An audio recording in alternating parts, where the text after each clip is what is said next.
Hello, everyone, and welcome to English Pod. My name is Marco. My name is Catherine, and today we have a very dramatic intermediate level lesson for you. That's right. Today we're going to take a look at how a court works, for example, in the United States. So you see that in movies and TV shows a lot, the judge and all that. That's right. Many of you have seen the movie The Firm or 12 Angry Men. These are classics in courtroom drama, as we say. So today we're in a courtroom, and there are many characters who are trying to determine if this person is innocent or guilty. So let's take a listen and find out what's going on.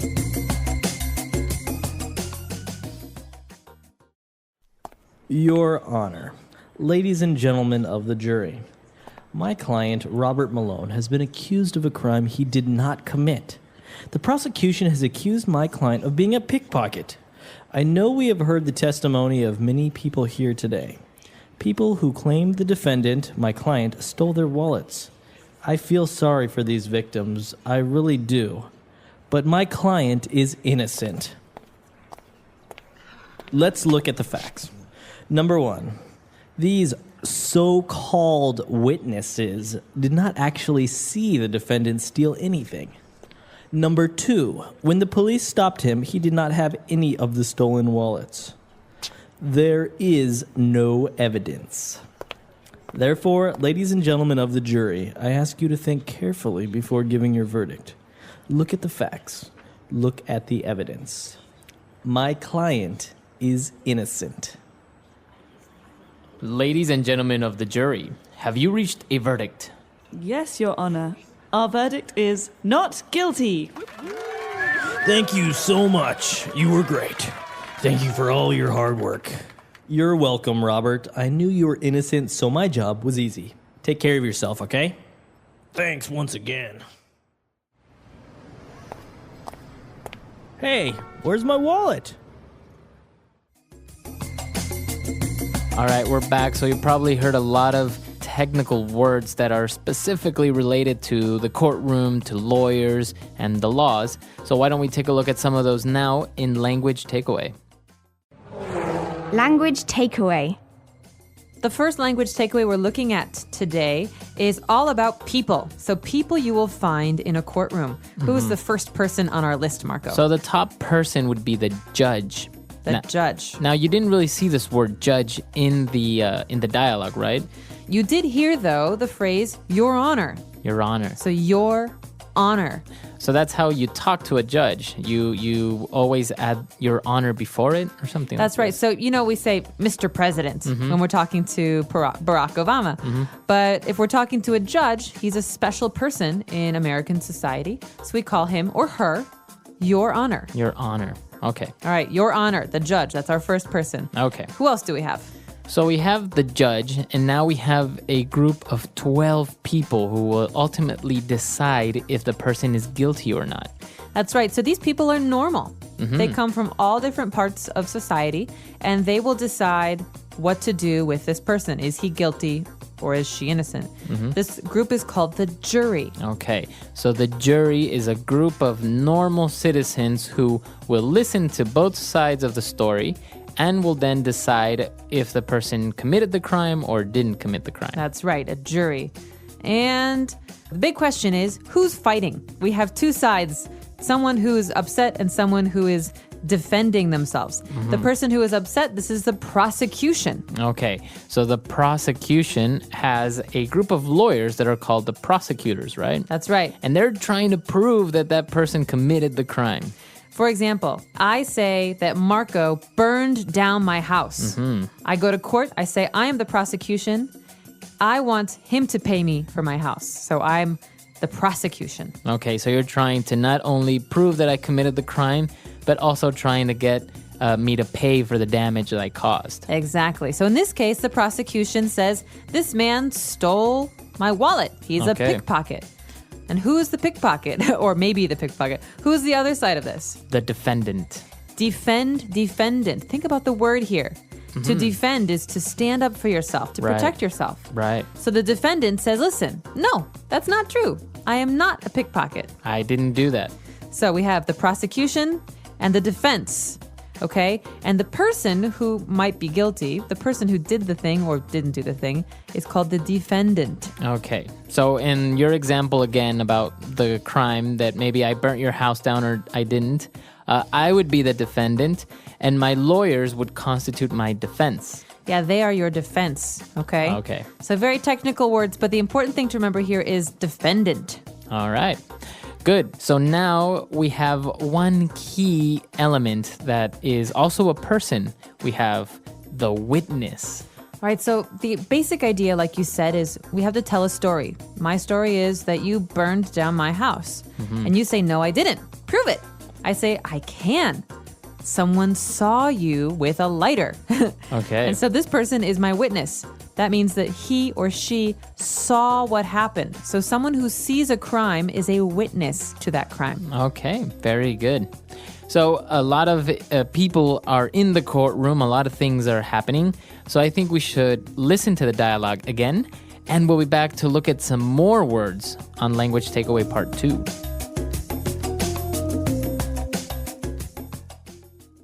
Your Honor, ladies and gentlemen of the jury, my client, Robert Malone, has been accused of a crime he did not commit. The prosecution has accused my client of being a pickpocket. I know we have heard the testimony of many people here today. People who claim the defendant, my client, stole their wallets. I feel sorry for these victims, I really do. But my client is innocent. Let's look at the facts. Number one, these so-called witnesses did not actually see the defendant steal anything. Number two, when the police stopped him, he did not have any of the stolen wallets. There is no evidence. Therefore, ladies and gentlemen of the jury, I ask you to think carefully before giving your verdict. Look at the facts. Look at the evidence. My client is innocent. Ladies and gentlemen of the jury, have you reached a verdict? Yes, Your Honor.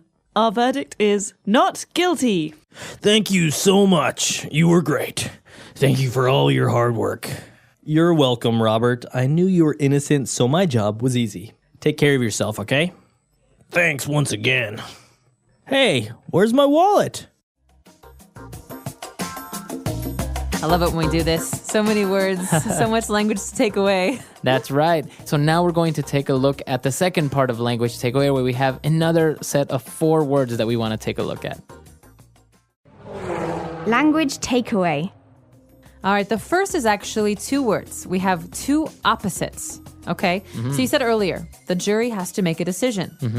The jury has to decide, is the defendant innocent or guilty? Okay. Okay, these are 2 important adjectives. Innocent, what does this mean? So if he is innocent, that means he did not commit the crime. He is not responsible for what happened. He did not steal the wallets. Okay, so we often say babies are so innocent. Right. They can't do anything. They didn't do anything wrong. Right. So guilty would be the opposite.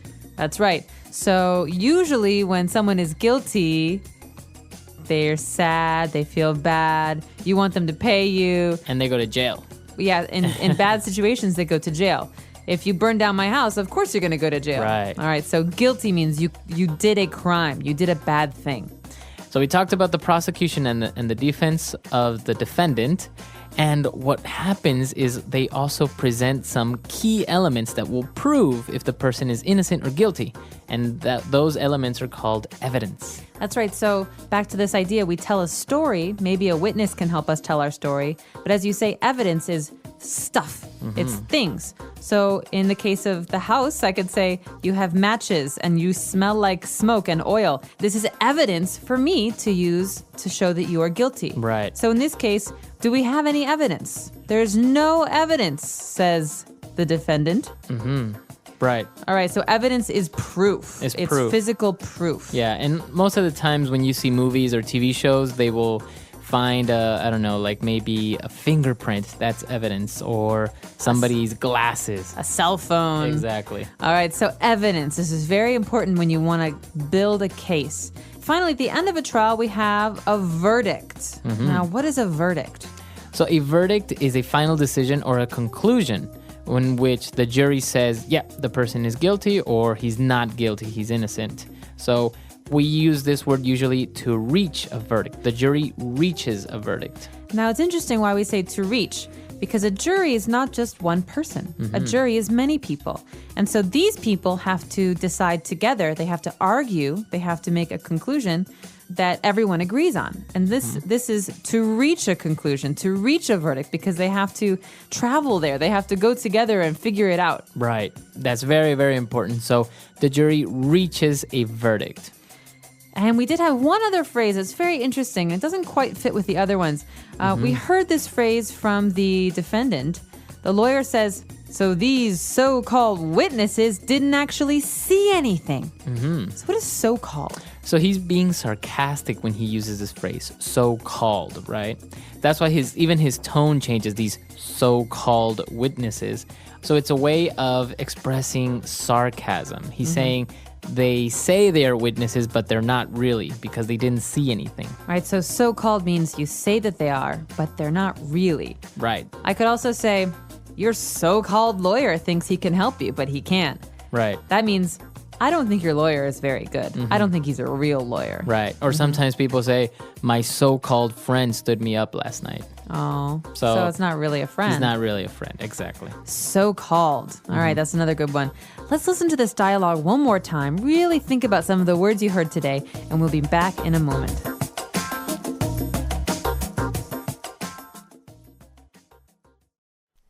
Your Honor, ladies and gentlemen of the jury, my client, Robert Malone, has been accused of a crime he did not commit. The prosecution has accused my client of being a pickpocket. I know we have heard the testimony of many people here today. People who claimed the defendant, my client, stole their wallets. I feel sorry for these victims, I really do. But my client is innocent. Let's look at the facts.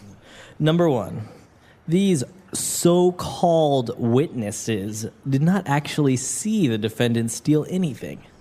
Number two, when the police stopped him, he did not have any of the stolen wallets. There is no evidence. Therefore, ladies and gentlemen of the jury, I ask you to think carefully before giving your verdict. Look at the facts. Look at the evidence. My client is innocent. Ladies and gentlemen of the jury, have you reached a verdict? Yes, Your Honor. Our verdict is not guilty. Thank you so much. You were great. Thank you for all your hard work. You're welcome, Robert. I knew you were innocent, so my job was easy. Take care of yourself, okay? Thanks once again. Hey, where's my wallet?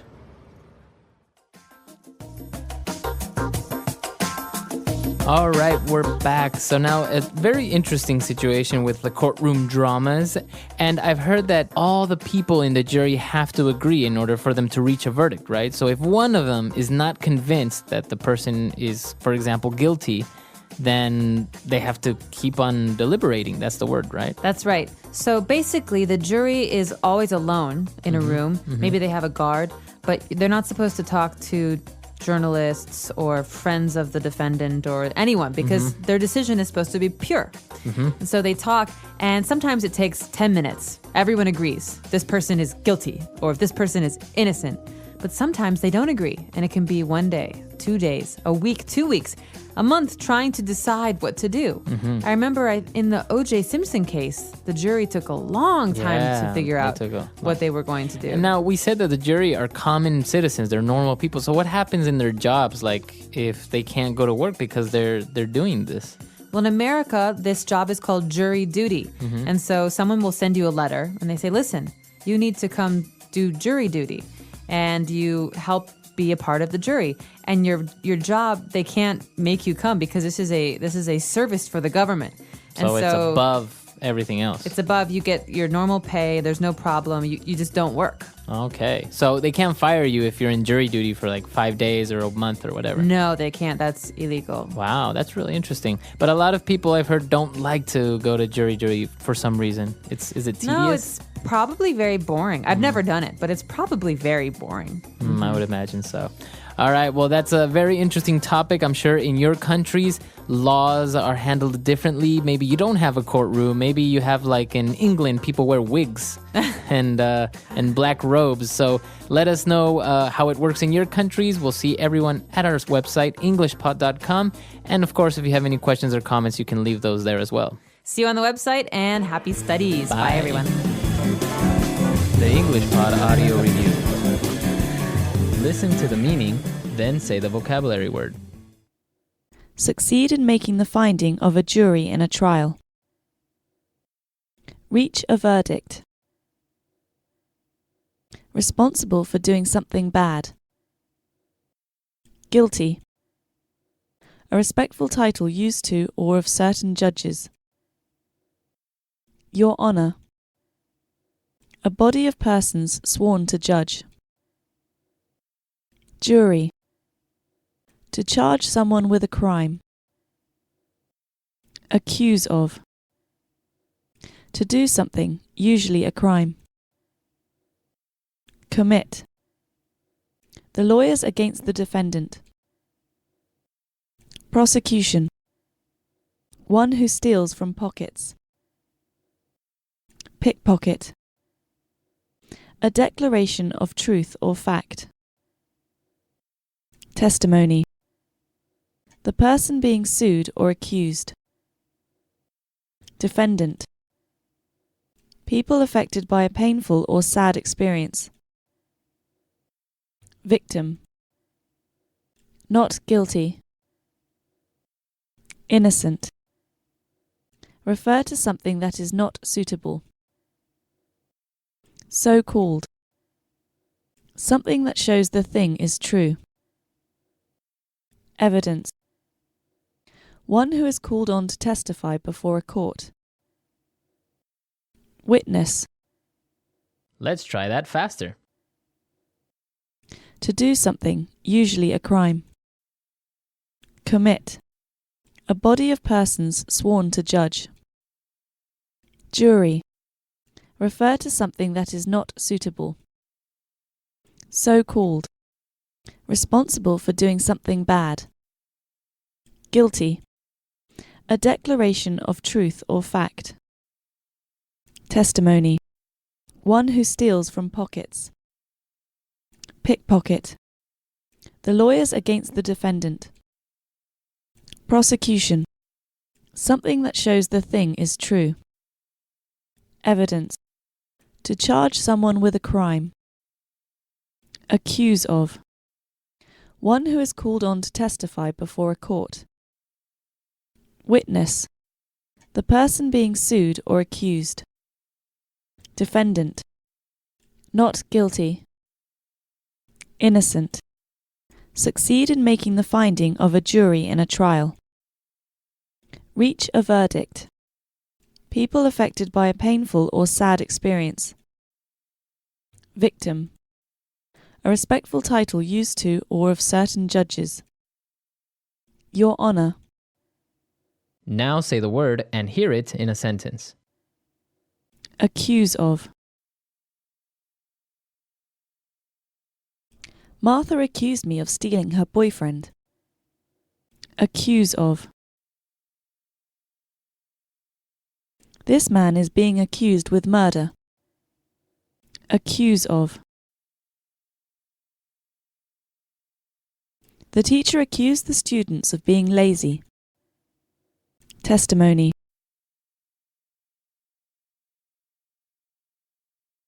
In your testimony, you stated that you were there at the moment of the crime. Testimony. The witness gave her testimony in court today. Testimony.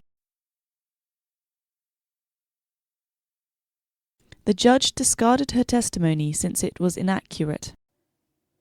So-called. I have to go to my so-called job today. I hate it. So-called. I was betrayed by my so-called best friend. So-called.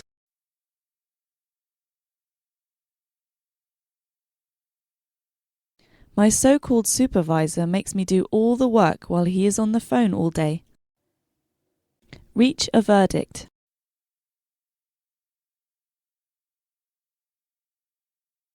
The jury has reached a verdict and we find the defendant not guilty. Reach a verdict.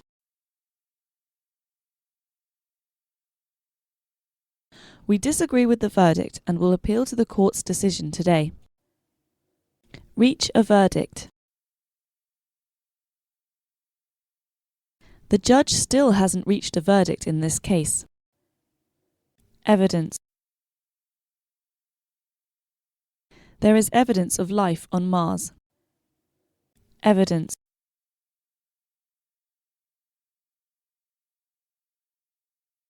The forensic scientists recollect and analyze evidence found at the scene of the crime.